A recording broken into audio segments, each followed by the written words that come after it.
আসসালামু আলাইকুম বন্ধুরা, সকলে কেমন আছেন? আশা করি সকলে ভালো আছেন। এই তো আরও একটি নতুন ভিডিওতে স্বাগতম। দেখতে থাকুন, আশা করি ভালো লাগবে। তো দেখেন এদিকটা সকাল হয়ে গেছে, আমি এই যে সকালবেলা কবুতরগুলো ছেড়ে দিয়েছি। তারপর দেখেন আজকে একটা জিনিস দেখাই বন্ধুরা আপনাদের। দেখেন মাশাআল্লাহ অনেক আম হয়েছে, জানি না এই আমগুলা থাকবে কিনা। তবে এই আম গাছটা নতুন লাগানো হয়েছে, তো এটাতে মাশাআল্লাহ অনেক আম হয়েছে। তো এই আমটা দেশি না, হাইব্রিডের। তো দেখেন আর এদিকটায় বন্ধুরা দেখেন ঈদ তো চলেই এসেছে। তো ঈদকে সামনে রেখে আমরা আমাদের গ্রামাঞ্চলে পিঠা বানানোর ধুমও লেগে গেছে। তো আমাদের গ্রামাঞ্চলে কিন্তু সবার বাড়ি বাড়ি পিঠা বানানোর ধুম লেগে গেছে। তো আজকে আমি পিঠা বানাবো, আমাদের এলাকায় বলে ঝিকিমিকি পিঠা। তো ওই গুঁড়িটা, ওই চাউলের গুঁড়া ভাঙিয়ে এনে তারপর ওড়না দিয়ে চেলে আবার এই যে দেখেন পাটা দিয়ে বেটে তারপর এই পিঠাটা তৈরি করা হয়। তো দেখেন এই যে পিঠা বানানো শুরু হয়ে গেছে। তো দেখেন এই যে পিঠাটা এইভাবে ভাঙতে হয়। তো আমি এই যে ভাঙতেছি, আমার ছেলে ভিডিওটা করেছিল। এই যে দেখেন এতগুলা পিঠা হয়ে গেছে। তো দেখেন এই জায়গায় দুই ধরনের পিঠা বানানো হয়েছে, দুই শেপে ভাঙা হয়েছে। এই পিঠাগুলো কড়াইয়ের মধ্যে দিয়ে তারপর উঠিয়ে আবার এইভাবে ভাঙতে হয়। তো এই পিঠাটা অনেক খেতে মজা। তো আমাদের গাজীপুর এলাকায় এই পিঠাকে ঝিকিমিকি পিঠা বলে, অনেকে ফুলঝুরি পিঠা বলে। তো আমাদের গাজীপুরে, আমাদের এলাকায় ঝিকিমিকি পিঠাই বলা হয়।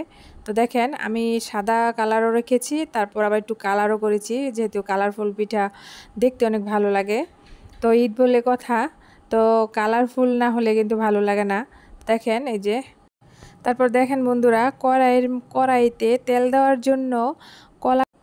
তো বন্ধুরা এই পিঠা বানানোর জন্য দেখেন কলা পাতার যে ঢাল আছে, তো ওই কলা পাতার ডালটা লাগে তেল দেওয়ার জন্য। তো দেখেন এই যে দিকটায় দেওয়া হচ্ছে।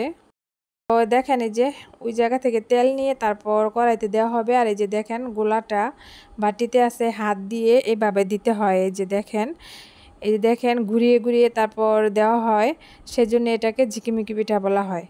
তো এই যে দেখেন এভাবে দিয়ে তারপর এই পিঠাটা আবার উঠিয়ে তারপর এই যে দেখেন একটা উঠানো হয়েছে, এটা এখন ওই যে ওইভাবে ভাঙা হবে। এই যে এই জায়গায় দেখেন দুই শেপে দেওয়া আছে, অনেকে চার শেপেও দিতে পারে। তো দেখেন এদিকটা আমার পিঠা বানানো শেষ, আমি ছাদে উঠে গেছি। এই যে পিঠাগুলো শুকাতে দিয়েছি, এই যে পিঠাগুলো এখন উল্টিয়ে দিতেছি। তো বন্ধুরা এই পিঠাগুলো শুকাতে 2 থেকে 3 দিন লাগবে। আর দেখেন এই পিঠাগুলো শুকাতে আবার উল্টিয়ে দিতে হবে। তো আমি পিঠা বানানোর পর একবার দিয়ে গেছি, তারপর আবার এই যে উঠেছি পিঠাগুলো উল্টিয়ে দেওয়ার জন্য। আর দেখেন এই যেগুলো হচ্ছে চাউলের গুঁড়া, তো এগুলো দিয়ে নকশি পিঠা বানানো হবে। তো অনেকে বলে ফুল পিঠা, তো আমাদের গাজীপুরে ফুল পিঠাই বলা হয়। তো এই যে চাউলের গুঁড়া দিয়ে এগুলা দিয়ে ফুল পিঠা বানাবো। তো চাউলের গুঁড়াগুলো শুকাইয়ে তারপর ওটা দিয়ে ফুল পিঠা বানানো হবে। তো ওটাও আপনাদেরকে দেখাবো, যেহেতু ঈদ বলে কথা, দেখবেন বিভিন্ন ধরনের পিঠাই বানাবো।